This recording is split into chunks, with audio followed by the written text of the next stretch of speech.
Kopiannya kan mantap tuh. Bang ada replikanya nggak? Kita amankan dulu.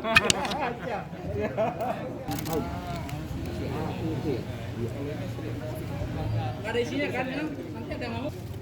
Syederalun, Kejaksaan Negeri Lok Semawe memusnahkan sejumlah barang bukti dari perkara yang sudah memiliki hukum tetap. Salah satu barang bukti yang dimusnahkan adalah senjata api jenis pistol, berikut 7 amunisi yang disita dari kasus narkoba jenis sabu-sabu. Senjata api itu Syederalun dipotong menjadi beberapa bagian yang dilakukan oleh personil TNI dengan ikut disaksikan unsur pejabat di jajaran Kota Lok Semawe.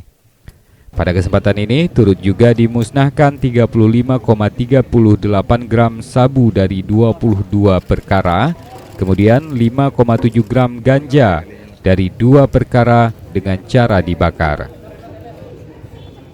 Dari Lok Semawe, Saiful Bahri, Serambi On TV.